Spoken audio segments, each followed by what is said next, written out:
1. 사보, 에이스, 루피의 반창고 위치. 우연처럼 보일 수 있는 세 인물의 반창고 위치. 사보와 코즈키 오뎅, 에이스와 흰수염, 루피와 골디로저. 반창고 위치만 생각한다면 단순한 우연이라 생각할 수 있지만 각각의 장면과 동시에 나오는 대사까지 비슷한 것으로 보아 작가님의 고의로 보입니다.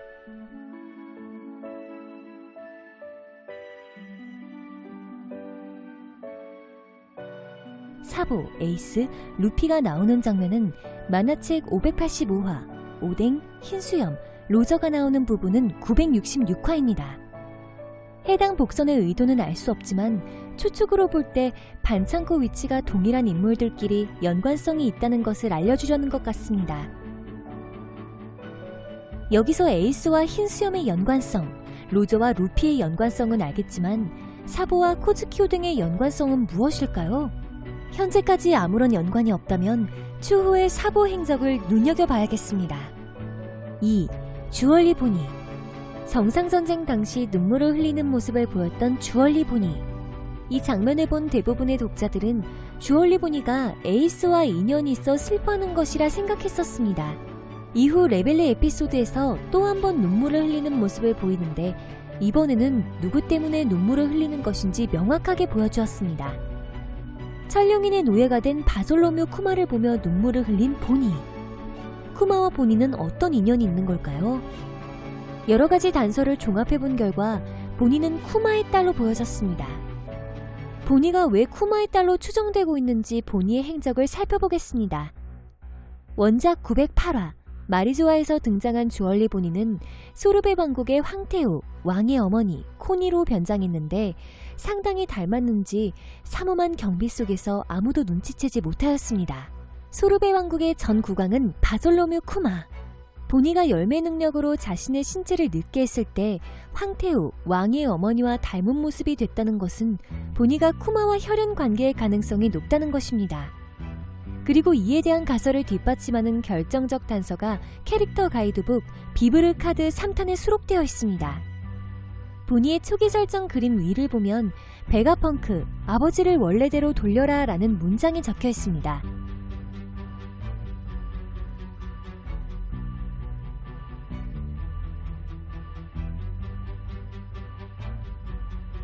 초기 설정이라 바뀌었을 수도 있지만 보니 행적으로 볼 때 해당 설정은 유지되었을 확률이 높아 보입니다.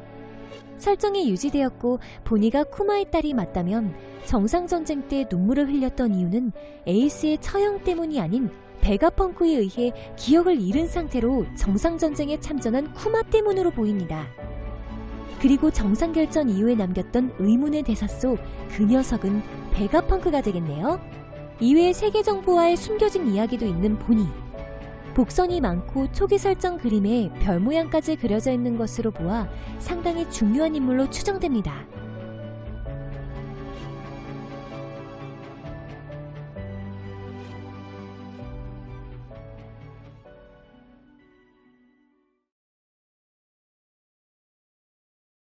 (3) 데비보 원피스의 정체. 23년 동안 정체가 밝혀지지 않고 있는 데비보 원피스. 작가님은 2014년 인터뷰에서 원피스의 정체에 대해 답변한 적이 있습니다. 오즈의 마법사와 같은 결말은 아니다.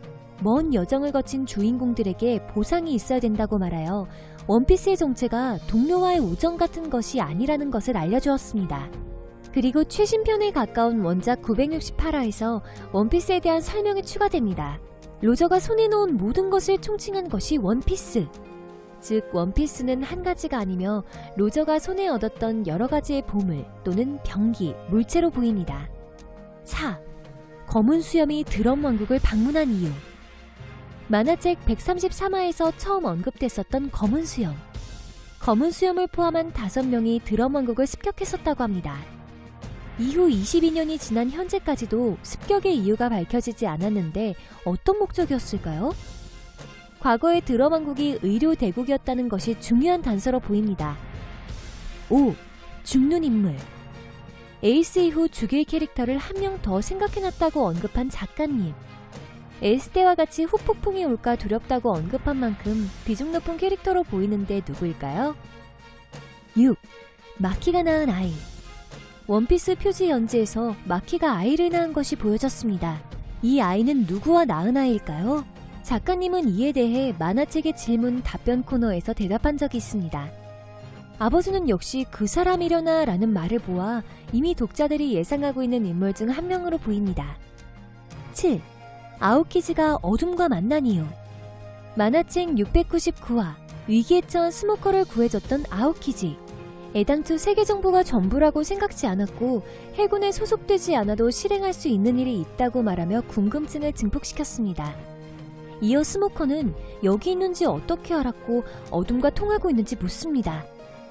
아오키즈는 난 나야 라고 말하며 상황을 넘겼지만 이후 드레스로자에서 검은 수염과 바제스의 대화를 통해 아오키즈가 이미 검은 수염에게 접촉한 것으로 밝혀졌습니다. 아오키즈는 어떤 목적을 갖고 있고 왜 검은 수염과 접촉한 것일까요? 8. 로우의 불로 수술. 도플라밍고와 로우의 대화를 통해 밝혀진 수술 오페오페 열매의 불로 수술. 이 기술을 사용하면 한 사람에게 영원한 생명을 부여할 수 있지만 기술을 사용한 본인은 목숨을 잃게 된다고 합니다. 만약 이 열매의 전 복용자가 있다면 누군가에게 불로수술을 사용한 후 죽지 않았을까요?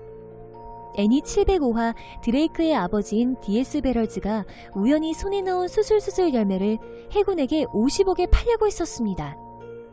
사왕의 몸값만큼 높은 가격을 제시한 것으로 보아 해군도 불로수술이라는 기술을 알고 있는 듯해 보이네요. 로는 과연 이 기술을 누구에게 사용하게 될까요? 9. 사만족의 푸딩. 사왕, 샬롯 링링의 35녀인 푸딩.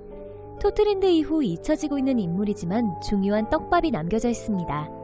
애니 820화에서 빅맘은 만물의 소리를 듣는 것과 비슷한 비장의 수를 언급하며 푸딩에게 제3의 눈이 진정한 계안을 했냐고 물었습니다. 푸딩은 혼혈이라 그런 능력에 대한 보장이 없다고 말했지만 빅맘은 푸딩이 사만족의 피를 이었으니 계안을 할 것이라 확신을 하는 모습이었습니다.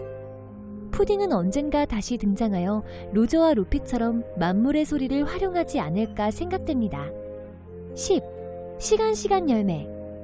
와노코니에서 시간 열매 능력자로 등장했던 코즈키 토키. 시간 열매는 자신 또는 대상을 미래로 보낼 수 있다고 하였습니다. 토키는 공백의 100년, 약 830년 전에 태어나 미래로 여행하여 코즈키 오뎅을 만났으며 남편이 된 오뎅이 죽고 얼마 후 자신도 화살과 총에 맞아 죽는 모습이 나왔습니다. 죽기 전 미래로 시간 이동하여 도망친 것이 아니라 확실하게 죽었다면 시간 열매의 다음 복용자는 누가 될까요? 또 시간 열매의 각성 능력도 궁금해집니다. 오늘 준비한 떡밥 영상은 여기까지입니다. 재밌는 영상 준비하여 돌아오겠습니다. 여기까지 시청해주셔서 감사합니다.